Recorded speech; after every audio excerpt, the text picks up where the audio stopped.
The Ancient Dragons are a sub-clan of Tachikaze. They came out during the Break Ride era.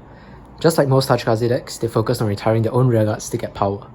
However, the Ancient Dragons were much more critical and multi-attack focused than all Tachikaze decks that came before it. The boss units Ancient Dragon, Tyranno Legend and Spinal Driver gave the Vanguard not only power but critical as well.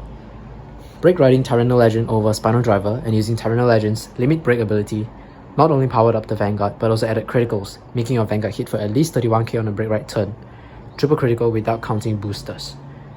Ancient Dragons also introduced self-reviving rearguards into the clan. While we had Scap Tarot in the past, which could return to the hand, as well as Dragon Egg, Ancient Dragon Iguana Gog was the first of its kind and could bring itself back from the drop zone to a rearguard circle when retired. This allowed the Ancient Dragons to make multi-attacks by retiring during the battle phase, and also offsets the hefty retiring cost of your Vanguards. In the Legion era, this playstyle of theirs, which aimed to power up their Vanguard to high power and critical while making multi-attacks, was further expanded upon with the introduction of the main Legion, the Tyranno Quake and Tyranno Bite combo. Fast forward to today, V era. Ancient Dragons have finally been awakened once more. This time they've taken up the name True Ancient Dragons, as well as a new type of skill that I would say is pretty unique to them, even though it may have been inspired by a certain God Hand Dragon from another clan. In V series, True Ancient Dragons remain true to the original series by being more crit oriented than other Tachikaze decks. In fact, they don't even utilize the equip gauge ability that is the focus of all other VR based Tachikaze decks. And what the deck focuses on in the standard era, in the V era, is drive checking front triggers.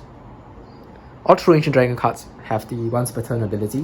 When your drive check reveals a front trigger, you may have this unit get +1 critical until end of turn. And if you think about it, a front trigger also powers up the entire front row, meaning that your True Ancient Dragon attackers become twice as deadly with both a power up as well as a crit increase with a front trigger drive check. Because this ability is so useful, majority of the deck aims to thin the deck of normal units and increase your chances of checking a front trigger. Without further ado, let's begin the deck list. The main Vanguard of this deck is True Ancient Dragon Bladromius, which will play at 4 copies. Bladromius' effect is, on Vanguard Circle, once per turn, cost retire a rearguard. Choose one of your opponent's rearguards and retire it. Then search your deck for up to 1 Ancient Dragon and superior call it to a rearguard circle. Bladromius also gives that unit a nice +5000 power until end of turn. This ability is great to help you get out any Ancient Dragon you might want at the moment. If not, it's also a nice deck thinning ability to reduce the number of normal units that you have in the deck. Being able to spot retire your opponent's rearguard of a choice is also neat. And I also like that the cost is to retire a rearguard, because then you can play cards that have abilities when retired. So you can play cards that are non-True Ancient Dragon in this deck and can still work out fine. I like that this effect also doesn't cause any counterblast, thus allowing you to pair Bladromius with the next card that we have here, which is Barreltops.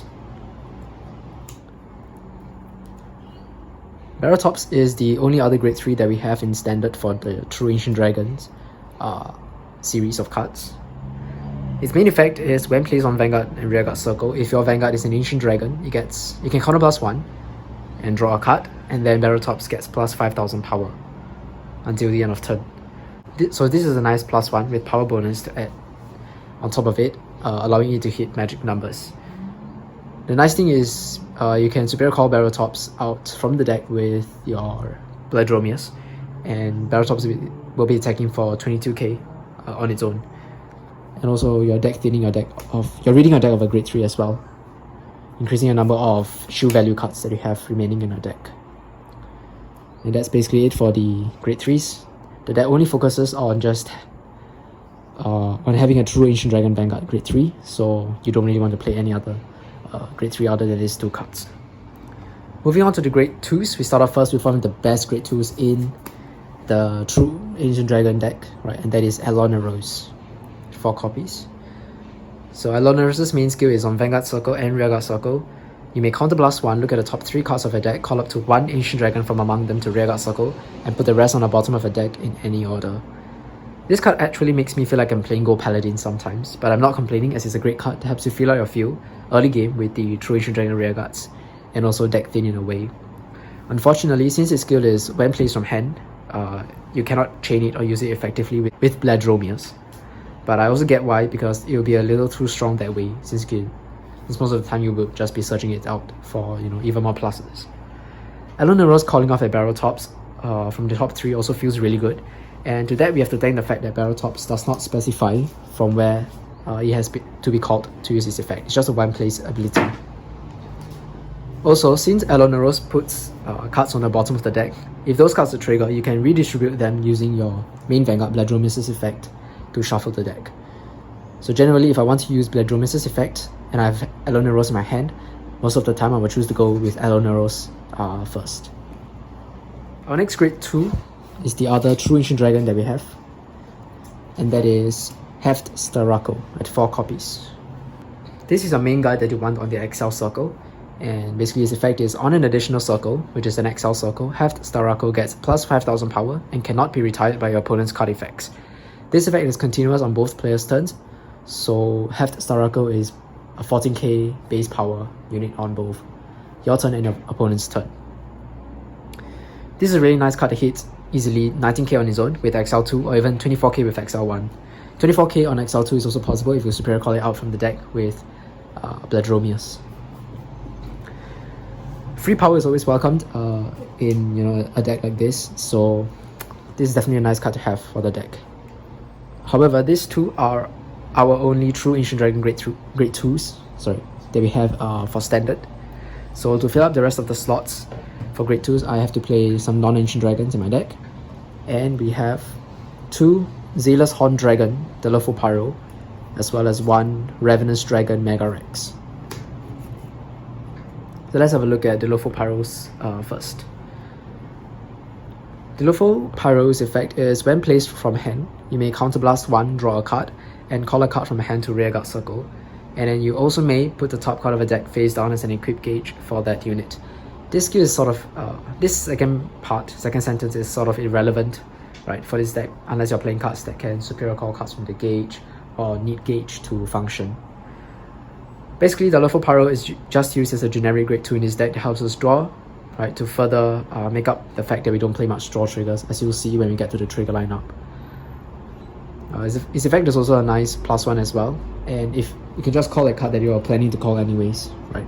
Since the Delofo Pyro is a non-place effect, it is a one and done kind of card, so I like to use it as, it's also a nice retire fodder for Bledromius to trade out for an Ancient Dragon from the deck. Because generally you will want your front row to be filled up with Ancient Dragons, so they can enjoy double crit with your front, by checking your front trigger. As for Ravenous Dragon Mega Rex has both a Vanguard and Rearguard circle effect, which is when he attacks a Vanguard, he may retire 1 other Rearguard and draw a card. If Mega Rex is on Rearguard circle, counterblast 1, put the top card of a deck face down as an equip gauge for itself, and it gets 5000 power until the end of that battle for each gauge equipped to itself. Mega Rex's retire ability to draw works well with a particular grade 1 that we'll see later on, but it can also be nice if you need some hand size. Right, so it doesn't matter what you retire, because this deck can easily fill up your field very quickly. So if ever you need hand size rather than field, you can just use Mega Rex to retire and draw. Mega Rex also powers itself up, which can come in really clutch in certain games, to close games and stuff like that. However, most of the time these 3 cards are used just for their draw ability, but since they also kind of use Counterblast, the deck can also be pretty Counterblast heavy, so most of the time I don't really use them too often as well, just whenever necessary, right? And some players feel like Mega Rex may not be as desirable as the Delofo Pyro, because Mega Rex requires you to retire your own rearguards, whereas Delofo Pyro doesn't. But Delofo Pyro does consume a Counterblast, which, your key.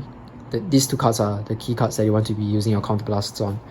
So right now I'm still balancing out, I'm still testing out the ratios of which card I should play more over the other, or maybe I should go for just 3 of each.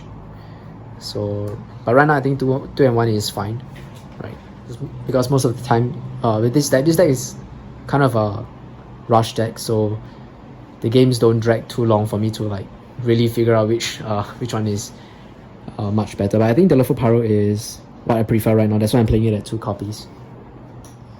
These 2 cards are definitely good cards on their own, but it's just that sometimes they may clog up your front row, and if you check a front trigger, you miss out on that double crit. Moving to the grade 1s, we start off first with the grade 1 True Ancient Dragon Superior Caller. And yes, True Ancient Dragon actually superior calls quite a bit compared to the rest of the Tachikaze. And the nice thing about the superior calls is that you barely retire any rearguards to do so. Alright, so this next card that we have here is True Ancient Dragon, Terrafeed. Terrafeed's main effect is on Vanguard and Rearguard Circle. When its attack or the attack it boosted hits a Vanguard, you can look at 7 cards from the top of a deck. Call up to 1 card with Ancient Dragon in its card name from among them to Rearguard Circle in rest position and shuffle your deck. This effect not only gives you a +1 to the field, it also helps you to deck thin, which is the main goal, and even shuffle the deck to redistribute your triggers. In the early game, more often than not, I end up triggering this card once or twice because my opponent just says no guard, and it's such a great card overall. Even though it calls in rest, it doesn't really matter since it's a free superior call and we take whatever free stuff we can when we're playing a budget deck like this. Our final True Ancient Dragon that we have in this deck is Albert Tail. And Albert Tail's main effect is a very simple one. It's just continuous on Vanguard and Rearguard Circle during your turn. It gets plus 5000 power. Hits for 13k unboosted if you ride it. If not, it's also a sweet 13k booster or attacker, which already makes it a better attacker than some of the grade 2s that we have here in the deck. Or maybe even some of the grade 3s. With Bladromius, it can also become a 18k for a turn if you superior call it from your deck. Just like with Half Star Rako, this card basically provides free power for the deck, and I just like free power. Right. So it's kind of interesting how for both the grade 2 and grade 1 slots, we have one type of True Ancient Dragon that superior calls and the other type that just gains power by being on the field, stuff like that. Basically beat sticks, right?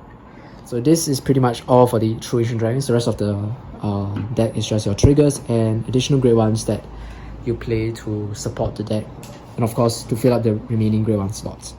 For the next grade 1, we play 4 copies of Vicious Claw Dragon Laceratorex.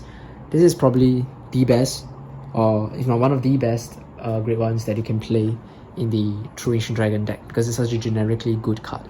When placed from hand on Rearguard Circle, you can give Laceratorex an equip gauge, so it supplies itself with an equip gauge, which is really nice because then you don't have to play other cards that gauge your cards, gauge your rearguards. And then the main effect, continuous, when it will be retired from Rearguard Circle, you may Soul Blast 1, and if you do, return up to 1 gauge equipped to this unit into your hand. This card is basically the main target to be retired for Bladromius' effect, as it gives you a +1 to the hand. It's also a card to be used with Mega Rex, right? And I also like to use it early game to rush the opponent. I can just put it in the front row and not worry about my opponent attacking it or retiring it because that's precisely what I want to happen to this card. I want it to be retired so that I can activate its effect. Do note that its effect also triggers if you call over it, so it can also come in really handy if you need a particular card underneath it. So I play 4 copies of it just so I see enough of him, and because he's just such a good retire target for the deck. And for the final grade 1s to run up everything, I play 2 more grade 1s, and that is 1 copy of Prism Bird and 1 Savage Priestess. So Prism Bird is just the V-Series grade 3 searcher for Tachikaze, right? And then it also has another effect which is continuous on Vanguard and Rearguard Circle. If a new equip gauge was put for a unit this turn, it gets 5k. So cards that can give gauge are basically all the non-True Ancient Dragons. So we have 4 Laceratorex, 1 Mega Rex, and 2 Delofo Pyro. I guess it's not that bad, but most of the time you just use it just to get out grade 3s because you really want to be riding into our grade 3s, right? The grade 3s are very important, especially Bladromius, right? It just helps for consistency, I guess. The first effect rarely activates, but I mean, if it does activate, then 13k booster is also not that bad as well. And our last grade 1 is this grade 1 Perfect Guard, Savage Priestess, the new one, the one that has a Vanguard skill, which is when placed, draw a card in this card. I'm playing this because I don't play 4 draw PGs in this deck.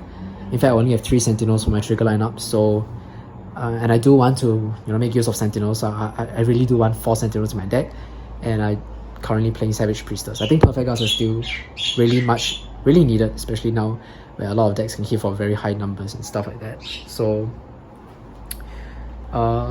for the trigger lineup, we want to be playing as many fronts as possible, so I cut down the number of draws, which means naturally that the number of draw PGs that I have in the deck is reduced. So Savage Priestess just as a stand-in, and if you ride it, it's good for filtering as well, I guess. And now we're finally at our trigger lineup. Let me just put the normal units aside. As mentioned, I try to play as many front triggers as possible. So what I'm currently playing is 9 fronts. These are the only fronts I have. I tried to search for more fronts in my Tachikaze collection. I couldn't find any more. other than Japanese cards, so currently I only have 9 fronts. But to make up for that, I am playing the one Crit Sentinel, right?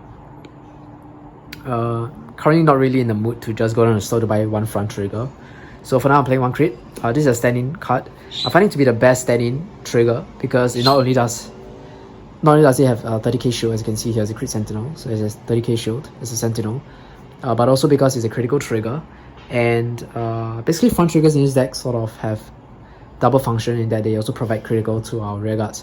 So since I'm missing 1 front, I might as well just add 1 more crit to keep up the aggression of the deck. So obviously I feel like this will be the most logical and most decent replacement, right? Yeah. And the 30k shield also comes in really handy. Sometimes I don't really want to discard 2 cards to guard an attack that I could guard easily with like a 30k shield. Maybe those attacks that require like 25k guard, stuff like that. Just a 1 card guard would be good. But of course, I would play more fronts if I could, right? But I think 9 fronts, I'm checking them decently well, especially if I draw to my cards that can help me filter the deck. And as for draw triggers, I'm playing 2 draw PGs. I think draw triggers are still important, especially because they're PGs. PGs are still important, especially against the force and protect matchups, right? Even against other XL decks, like those XL decks that can hit for very high numbers, stuff like that. And also draws helps you to refill a hand, especially against other multi-attack decks, right? A lot of decks can multi-attack right now. So 2 draws, and then finish off with 4 heals, just to help you survive the game better. And don't die too easily to like double crit and triple crit decks. I like the current lineup. There's a mix of high shield value cards and also defensive triggers, as well as a decent number of fronts, right, to go along with the theme of checking front triggers for the deck. And I think 9 fronts, along with the amount of deck thinning you're doing, I think should be able to trigger at least once or twice of them per game, and that's pretty much all you need. If you can rush, if you have a decent field and can rush, and you rush and push early on enough. Overall, I feel that the True Ancient Dragon is a really strong budget deck that I don't mind recommending to get if you're looking for a cheap Vanguard deck now. The deck has no VRs, and because the True Ancient Dragons are considered xenophobic, they only work with the True Ancient Dragons, most of them. Except for maybe Hef Starako is, some people play them in Gaia Emperor for a nice double crit attacker, possibly, and also a nice 19k beat stick, 19k, 29 or 24. Basically, the majority of decks are not considered staples for the clan, so they're usually much cheaper, and the draw PG is also not expensive as well because they have been reprinted already. And also it's Tachikaze. Tachikaze is generally cheap, right, from where I got my cards. So the deck has a very strong early game, especially if you drive check up front, and can easily kill on its first grade 3 turn if you're blessed by your trigger checks. And I'm talking about like double fronts, stuff like that. So the deck can afford to run less draws for more fronts, as you can see, because a lot of the cards provides plussing and superior calling to increase the hand size and to filter fields straight from the deck. Superior calling also helps to thin the deck, which increases the chances of you checking a front trigger. However, while the deck becomes insanely strong by checking fronts, the opposite is unfortunately also true. So if you don't check any fronts during your drive checks, then the deck becomes rather vanilla and basically doesn't do anything spectacular. The deck's main win condition is the front drive check, and without it, it's honestly quite hard to win, as you will see in a particular best of 3 on my channel. However, this doesn't really happen much, or doesn't really happen often given the amount of deck thinning you're doing. So if you really didn't check any fronts throughout the whole game, well, maybe it's just simple TCG luck or chance probability. Power level wise, while the cards usually get simple plus 5Ks, they can still hit for pretty insane numbers, pretty high numbers if you consider the fact that majority of the triggers are front triggers. So 1 activation powers up the entire front row, and it's an XL clan as well. I mean, front triggers are made for XL clans, so yeah, right. And because they're front triggers, most of the time you'll be able to hit over damage triggers that your opponents get as well. All in all, I feel that the True Ancient Dragon deck is a super aggressive deck that uses the luck of the drive checks to run over your opponent. Even though they are no longer similar to how the Ancient Dragons in the past really play, I still like them, and it's also really refreshing to see a new playstyle apart from Equip Gauge in standard Tachikaze. Alright, and then my starter I'm playing, I forgot to introduce my starter, is Dragon Egg. You can play minimum Kano. I'm using Dragon Egg for this and minimum Kano for the VR decks. Okay, anyways, here are some like alternatives you may consider, especially for the grade 2 slots. Vanillas. A lot of the Tachikaze grade 2s actually, like, they support the gauge, the equip gauge decks, so I don't really find them that useful in True Ancient Dragons. So if you're not keen in playing Delafo Pyro or Manga Rex, you can always play this too. The Metro Spark is a grade 2 with 3000 power, but it has base crit of 2. If you're going hyper aggressive focused, right, you can play this. It will still hit for 13k if you check a front trigger. 13k 2 crits, 18k on the XL2, even higher on an XL1. But I'm not playing it because I don't want to ride it.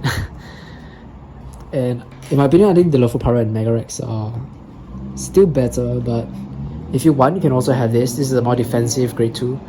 A defensive ride, a Sunwave Dragon, Tornado Puxu, right, 12k base. Also allows you to hit magic numbers. If not, you can also play these two cards. Regiment Dragon Regiodon and Darting Dragon Blue Sprint. Both of them can superior call cards from under the gauge. So they are also decent retire targets for Bledromius. But I feel like you can't really do multi-attacks because Bledromius' effect is activated. So really these two cards are definitely much better if you're playing Gaia Emperor. And I feel like if you want to play these two cards, you might as well just play Gaia Emperor. But of course there are still alternatives, and I do see like some people suggesting or even playing them in their True Ancient Dragon decks. Regardless, as long as you have the main core, which is all the True Ancient Dragons, I feel like the deck can... all you need to focus on is deck thinning and checking your front triggers. With that said, I hope you guys enjoyed this deck profile. Thank you guys so much for watching. I'll see you guys in the next video. Bye guys.